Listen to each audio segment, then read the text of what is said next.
Hi, I'm J.K. Hamilton, and this is Facetwittable Interview Edition. We're back. Thank you so much for being a part of this, for watching this. This is Facetwittable Interview Edition, and we're going to continue this interview with my good friend, Dr. Orpheus J. Heyward of the Western Church in Atlanta, Georgia. I want to talk about, conversationally, some of the challenges of not letting, as men of God, not becoming bitter in our ministry and angry. Some people are angry in the pulpit and they just infect their folk and the sheep with anger. But what are some things that happen that cause men of God to become angry and bitter and carry that anger and bitterness into their ministry? I just did it last week. No, I'm playing. I think when we talk about bitterness, it comes from particularly when the man of God can see the potential of the church, but the people he's leading can't see their own potential. It can be very frustrating when you are 15 steps ahead of the people you're leading. And what causes the bitterness is the lack of patience to wait for them to catch up. And sometimes we want to rush them into seeing what perhaps they may not even be ready to see at that time. And that can be frustrating when you recognize the potential. Right. It's enough to make you, smite the rock when you're supposed to speak to the rock. Right. And interestingly enough, with that parallel with Moses, smiting the rock in his frustration and taking people's response to God personally, which is what it is. Right. It's ultimately it's their response to God. Right, sure. And Moses took it personally and said, "Must we fetch you water out of the rock?" And I guess that's something else we need to remember, that it's a response to God. Right. God said, "My people." He said, "My people" to Moses. Right, sure. And I think it was somewhat of a reminder to Moses that in spite of what you're doing or how great you feel about the great things and the great ways I'm using you, at the end of the day, these are not your people. Well, sometimes we confuse the church with being our wife, and it's we're not married to this woman, and this woman doesn't belong to us. And we are merely stewards of what does not belong to us. It belongs to God. And I think we treat the church sometime unconsciously. I don't think it's purposely done. But we treat the church as if it's our property. And we treat it as if it's our possession. And that can be frustrating because you forget that this is really God's folk. And he's saying, manage my people, steward my people, lead my people. But don't forget, this is my woman. Yeah, this is my woman. This is my woman. And, when she act up, pray about her to me. Don't you try to act in your own wisdom to deal with my woman. Right. And, which is what Moses did. I have enough trouble trying to manage my own wife. Hey, I'm gonna let you hang out there by yourself on that. You're a man of God. You can handle it. You're from Atlanta. Perfectly, Sony, you're not watching. If you are, that was a joke. We know wives are not to be managed; they're to be controlled. Now, just kidding. But I think I want to talk about how it's very possible in our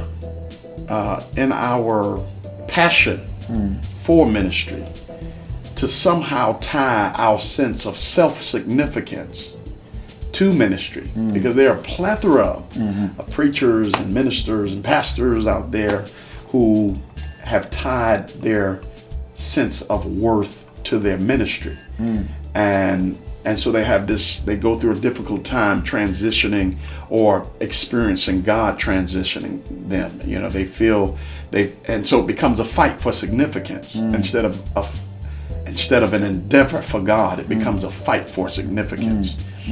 And many ministers out there have been broken in their significance because of some traumatic experience that happened in their ministry, whether it be controversy, whether it be a parting of ways because of different ideologies, whether it be he's moving too fast, whether it be some kind of moral situation. So, I mean, what do you say about men of God and the challenge of remaining significant as a man of God, as opposed to tying your significance to the congregation or the people of God? I think it's, if I could say it this way, I think part of it is, for many of us, preaching is a career.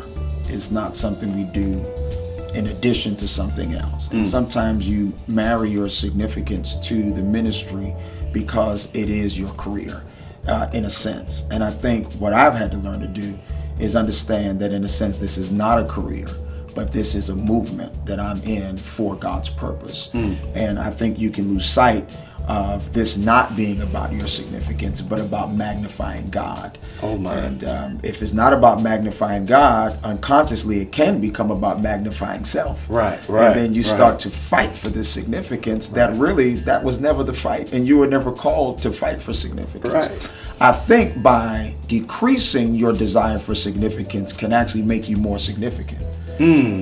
So you become more significant as a man of God by demonstrating your lack of need for significance.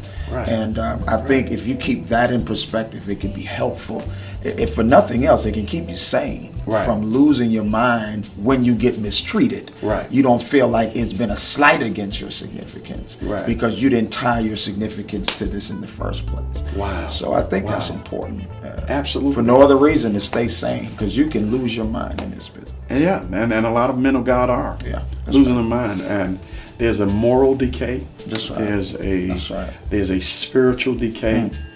And men of God who stand in the pulpit Sunday in, Sunday out, presenting the word and feeding the people, their skin cleaves to their rib cages for lack of nourishment themselves. And so, yes, that is definitely something that's a challenge. It's a challenge. If nothing else, it's a challenge because churches have their own government. Right. And you get attention as a man of God that perhaps separated from ministry you would never get. Right, that's right. And you fight for it like you fight for in your position like it's a possession. Stay tuned for the next Facetwittable interview edition. God bless you today and every day.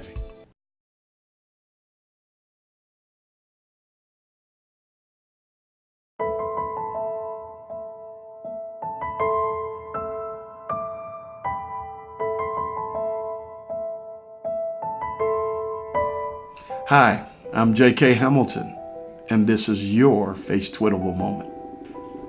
You know, marriage can be challenging, and there'll be moments of discontent where you really don't like certain qualities and attributes about your wife or your husband, and sometimes those attributes and qualities are physical qualities and physical things.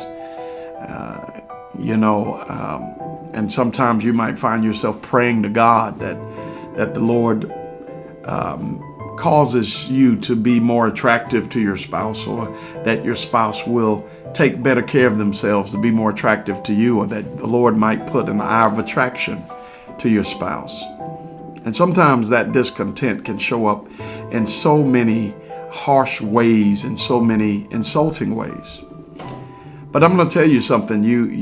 It behooves you to be careful what you pray for. God may not take the 60 pounds off of your wife to make her more attractive to you. He just might put the 60 pounds on you to make you guys more equally yoked. So be careful what you pray about. This is J.K. Hamilton, and this was your Facetwittable moment. God bless you today and every day.